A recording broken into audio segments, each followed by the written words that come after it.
Bueno, y en este momento nos encontramos con Delfín Rivera Salcedo. Él es escritor, comunicador social, periodista, magíster en lingüística de la Universidad UPTC, autor de 32 libros en este momento ya publicados, y pues está presente en esta primera Feria Internacional del Libro de Casanare. Bienvenido, Delfín, a este espacio para Prensa Libre Casanare. Muchas gracias por venir a entrevistarme. Estamos atentos a las preguntas que quiera hacer para poder contestar sobre la vida literaria que he llevado. Bueno, cuéntenos, usted nos decía pues que tiene ya 32 obras publicadas. ¿De qué tratan? Si son todas por la misma línea o en qué se inspiró para hacer estas obras. A ver, Sofía, yo he escrito historia sobre los hechos relevantes de Casanare. Entonces comencé a escribir básicamente un ensayo, que es este ensayo que se llama Hombres con espolones de gallo, que se hizo tras de una convocatoria en Madrid, España, la Biblioteca Nacional de Madrid, y participamos varios escritores, y este fue premiado por la Biblioteca Nacional de Madrid, España, pues allá en el año 2001. Y logramos empezar a escribir. Es una ponencia sobre la conformación identitaria del hombre llanero. Entonces es un libro que uno lo lee fácilmente en 1 hora, 2 horas, pero que le hace todo un panorama morfológico, sociológico, cultural de lo que es el hombre llanero. Y después comencé a escribir la historia de Nuchía, que es este libro. Inicialmente escribí un libro que se llamaba Nuchía, un pueblo que conoció la grandeza y ahora está sumido en el olvido. Este es otro libro que se llama Nuchía, un pueblo forjado en la historia y la literatura. O sea, sobre Nuchía he escrito varios libros, 2 que hablan de la historia, este que habla sobre la biografía de don José María Rivera Tullán, que era mi bisabuelo y que tenía la posibilidad de haber investigado sobre las vidas de los héroes tomados los datos de la notaría de Nuchía. Y igualmente después escribí esta obra que se llama Don Guillermo Díaz Estrada, que es un escritor de Nuchía y que hace un relato sobre la vida de él, pero básicamente sobre lo que él hizo frente al desarrollo, a la lucha que se dio por la independencia de la Intendencia de Casanare ante Boyacá, de la prefectura. En fin, sobre Nuchía, entonces se han escrito ya 4 libros. Posteriormente entonces comencé a escribir sobre Trinidad, que es mi pueblo, y comencé a escribir este libro que se llama la Parroquia de la Santísima Trinidad del Pauto, y recoge toda una historia de Trinidad desde su fundación, desde el año 4 de octubre de 1724, la que fue fundada la misión de la Santísima Trinidad en las Barrancas del Pauto por el cura Juan Rivero. Y de ahí en adelante hablamos sobre el cacique Chacuamare, con el cual se formó la misión, con el cacique, con la tropa indígena que se fundó en la misión, y luego viene todo un desarrollo de lo que fue la parroquia, la delimitación de la parroquia, lo que fue la alcaldía pedánea en 1801, y la participación de Trinidad en la guerra de independencia, que tuvimos dos héroes básicamente que se han repercutido en la historia, que son Ramón Nonato Pérez, que fue libertador de la provincia de Casanare entre 1811 y 1817, y la heroína Presentación Buena Hora, que nació en el Caño del Barajuste, que fue guerrillera con Ramón Nonato Pérez, y que además de eso fue fusilada en el 28 de junio de 1815. Entonces, y viene una serie de historias frente a lo que es la cultura, que es lo que venimos nosotros desarrollando, la literatura que se dio en Trinidad con La Vorágine. Si tú lees la novela de La Vorágine, en la primera parte de la novela habla sobre el llano, y la delimitación geográfica que hace José Eustacio Rivera sobre esa historia ficticia es precisamente Las Vegas del Pauto, Mate Vaquero, El Orocio, El Yatea, Guachiría, en fin, son todos territorios correspondientes al municipio de Trinidad en el Hato de Mata de Palma. Y bueno, y hay otras historias sobre la historia del coleo, la historia de la ganadería, sobre la historia cultural, lo que significa Pauto. Por ejemplo, Pauto en lengua chiricoa significa río de hombres y mujeres libres. Y ahí uno entendería por qué toda la tradición desde Pore, desde Támara hasta las bocas del Pauto en el Meta, vienen a definirse unas luchas permanentes por la liberación del territorio. Entonces, ¿por qué? Pues porque de niño todos los indígenas entendían que es río de hombres y mujeres libres, toda una connotación filosófica que le implica a uno el solo nombre del Pauto. Y después seguí escribiendo, entonces después escribí el libro de la Salina, que es este, viene luego un libro sobre Tauramena, luego viene un libro sobre San Luis de Palenque, luego viene otro libro sobre Atocorozal, de Chire a Atocorozal, en fin, y vienen una serie de poemarios. Entonces tengo este poemario que es el primero, que se llama Cantos de Gavilán. Posteriormente editamos un poemario que se llama Cantos de Alcaraván. Luego editamos un poemario que se titula Antología Poética Antología Poética Triniteña. Y finalmente viene este otro poemario que se llama La Tinaja de mis versos, ¿sí? Esta serie de poemas son los que hemos venido escribiendo. Vienen 4 poemarios más para ser editados ahora, y viene una serie, por ejemplo, esta compilación. Esta es una compilación de biografías sobre los escritores que yo encontré en una época que habían publicado libros, porque escritor puede ser, dicen que yo escribo y que escribo, pero si no tiene un libro publicado que demuestre la evidencia, pues no puede ser un escritor. Entonces aquí solamente aparecen los escritores que a la fecha que escribí el libro estaban publicados. Si me permite ese otro libro, esta es una obra importantísima que te la voy a donar para que lo leas. Esta es una obra sobre la historia del periodismo en Casanare. Se llama Palabras Invencibles y trae una serie de facsímiles de los primeros periódicos desde la época antiquísima, desde 1800, que fueron escritos en Casanare, y que viene una referencia sobre las publicaciones que se hicieron en esos periódicos. Entonces este es un principio de historia del periodismo en Casanare, un punto de referencia por lo menos, para que se pueda seguir escribiendo. Entonces después de eso comenzamos a desarrollar un coloquio que se llama el Coloquio Nacional e Internacional de la Literatura Triniteña, en donde nosotros convocábamos a varios escritores internacionales, y esos escritores internacionales se les asignaba un tema específico sobre una novela específica para que trajeran ponencias específicas al coloquio, es decir, para que no repitiéramos todos el mismo cuento. Entonces venían los escritores y escribían, por ejemplo, esta obra de Manuel Pacho.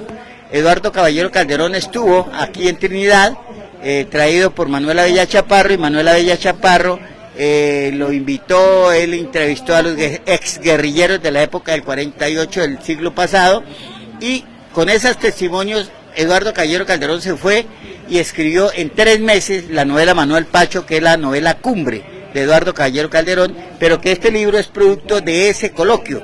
Y en esta están las ponencias de varios escritores, gente que viene de la Sorbona de París, de la Universidad de Santiago de Compostela, de la Academia Colombiana de la Lengua, de distintas universidades como la Gran Colombia y la Universidad de la Sabana, de la Universidad Nacional, antropólogos, en fin. Es muy enriquecedora la participación de los grandes investigadores de las letras y de la historia de la antropología en estos encuentros del Coloquio Nacional e Internacional de la Literatura Triniteña. Entonces también tenemos una historia sobre Villanueva, el municipio de Villanueva, que es el más recientemente fundado en Casanare, pero que nadie había escrito. Había algunos escritos, pero no tan extensa la historia, porque esto agarra desde la colonización, de la conquista hasta nuestros días, básicamente. Entonces, este libro del Tumbatiramos es mi biografía, escrita por varios escritores, como Eduardo Mantilla Trejos, como Héctor Paul Vanegas, como Luis Mendoza Silva, como Mariano Lozano Ramírez, en fin, una serie de escritores nacionales e internacionales que han entendido mi literatura, que han visto mis obras y que por lo tanto escribieron artículos sobre la obra literaria que yo había venido escribiendo. Entonces, eso es importantísimo para que la gente lo lea, pues porque la gente desconoce realmente nuestra participación en la vida literaria. La gente ya no lee, vive metida en el WhatsApp, y ahora ya ni siquiera escriben mensajes de texto en el WhatsApp, sino son emoticones para poder. Entonces estamos regresando, pienso yo, a la época tribal, ¿no? Cuando nosotros simplemente manejábamos los jeroglíficos y las pinturas rupestres, que es como un reflejo de lo que estamos haciendo con los emoticones, más o menos eso. Entonces, pero no tenemos la posibilidad de realmente de la lectura ni de la escritura. Yo lo que llamo ahora a los jóvenes, a los niños y a los profesores de primaria, básicamente a los de primaria, es que les inyecten el amor por la lectura y la escritura a los niños, y además los preparen desde primero para que aprendan a leer textos largos, porque ya se cansan, ni siquiera leen los mensajes de WhatsApp. Ese es el problema, que ya, esto ya no está. Y uno manda a hacer un trabajo de investigación, resulta que van y copian y pegan de lo que encontraron en Wikipedia, y eso no es ninguna investigación realmente. Entonces hay que ir a las fuentes, conocer, y pues estamos aquí, Sofía, para poder difundir nuestra literatura. Ya su merced podrá ver, no sé si hay algún escritor aquí en la feria que tenga más libros que los que hemos mostrado acá, pero si hay alguno, pues que me lo muestren. Bueno, Delfín Rivera, cuéntenos un poco de cómo es ese proceso de investigación, con qué libro usted se demoró más y cuáles fueron de pronto los retos más impactantes que tuvo que afrontar para escribir un libro. A ver, el libro que más me demoré en escribir se llama La vida de Ramón Nonato Pérez, el héroe libertador de Casanare, ¿sí? ¿Por qué? Porque es que Ramón Nonato Pérez fue un hombre que no tenía mucha información. En la época en que yo comencé a tener el punto de interés sobre Ramón Nonato Pérez no existían archivos organizados.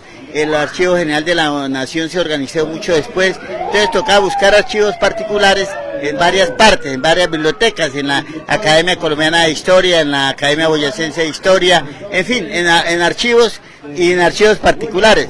Entonces, como había una discusión sobre si Ramón Nonato Pérez sabía escribir o no, yo sabía que sí, porque mi papá y mis abuelos me decían que él sí sabía escribir, pero entonces me tocó comenzar a buscar las cartas manuscritas de Ramón Nonato Pérez. Y encontré las cartas manuscritas alguna vez en un papel, en el papel original, y como en esa época se escribía con pluma, la tinta, el papel era más poroso y absorbía más tinta, entonces se manchaban, quedaban solamente. Entonces tocó hacer un proceso de limpieza a la escritura de Ramón Nonato, a las cartas, pero gracias a Dios ya las pusimos en ese entonces, cuando edité el libro, limpias las cartas, y encontramos las cartas, y ya hay otro proceso, el proceso de transcribir los textos, la documentación que se consigue, porque nosotros, la escritura de 1800 o de 1700 no, es muy distinta a la escritura actual.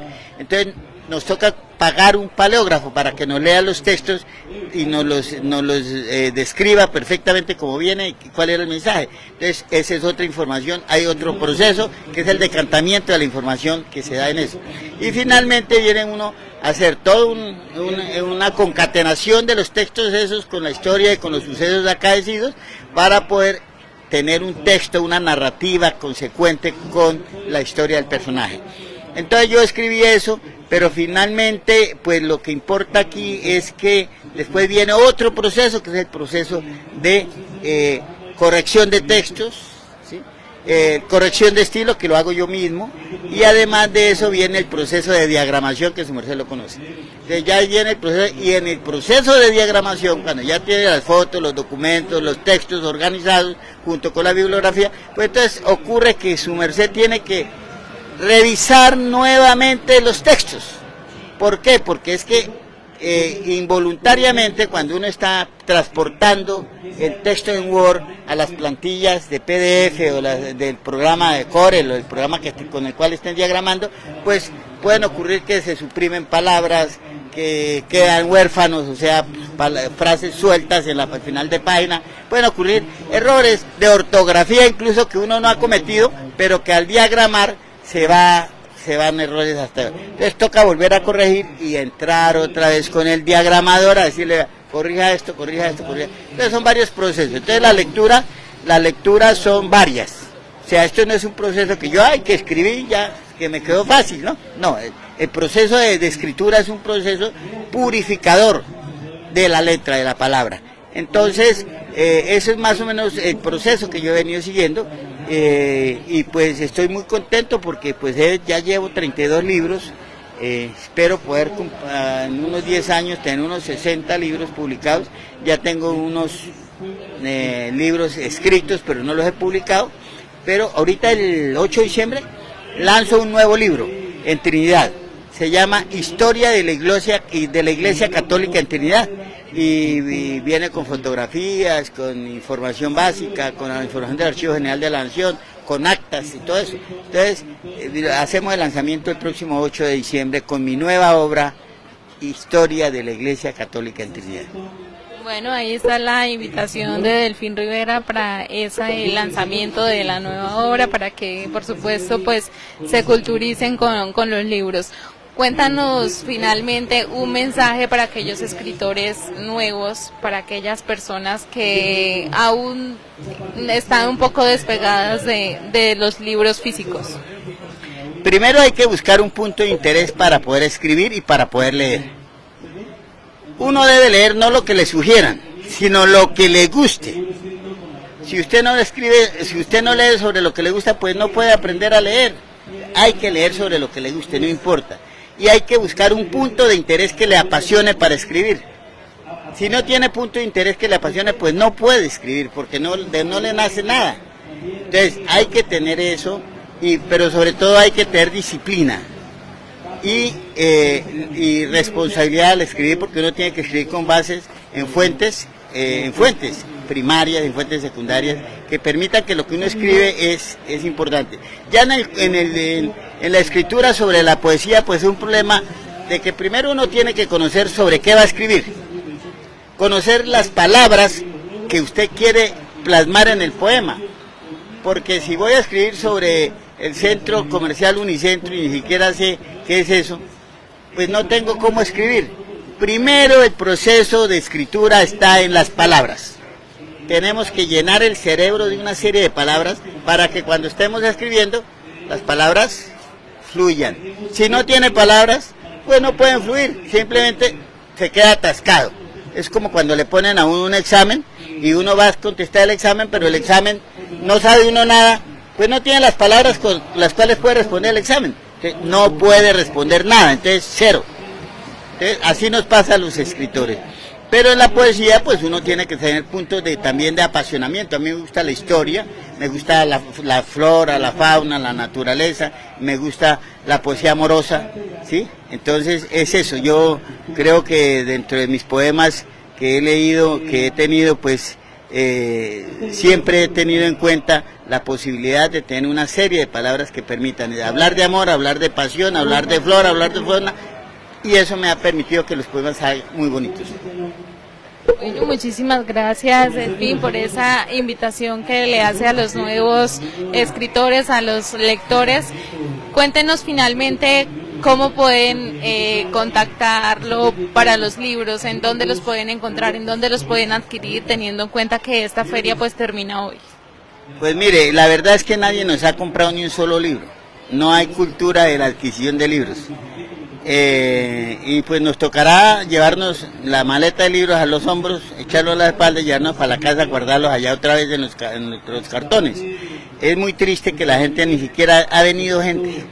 Aquí esta feria solamente se ha alimentado con nosotros los escritores, no más. No ha habido mayor público. Usted, su merced puede ver, ni un solo público. El centro comercial está lleno de gente que quiere comprar sutilezas, pero no vienen a ver los libros. Quiere decir que hay un desinterés general en la sociedad por la escritura, por la academia, por la cultura literaria. Sin embargo, pues me pueden llamar al 311-862-5111, que es mi teléfono, y yo, el que quiera adquirir los libros, se los puedo vender a buen precio. Finalmente quiero terminar esta entrevista, gracias Sofía. Voy a leer un poema. Claro que sí. Para terminar esta entrevista, voy a leer, a ver qué poema leo, un poema cortico aquí que no no nos... Bueno, voy a leer este poema que es cortico. Dice: y nos vengamos de la soledad. La ávida llama de tus ojos me envolvió hasta consumirse en sus deseos. Y desde entonces erupcionamos nuestras ansias y somos volcán, lava, fuego. Y así nos vengamos de nuestra concurrida soledad. Bueno, ahí está una muestra artística de lo mucho que el escritor Delfín Rivera Salcedo nos puede deleitar con esa literatura. Recordar que son 32 libros los que ya han sido publicados y que este próximo 8 de diciembre será el lanzamiento de una nueva obra en el municipio de Trinidad Casanare. Muchas gracias a usted por ese espacio y por compartirnos su conocimiento. Gracias, Sofía. Y quiero decirle a la gente: Trinidad, invencible estandarte, fuego eterno de llaneridad, raza heroica que jamás se rinde, patria y alma de la libertad. Gracias.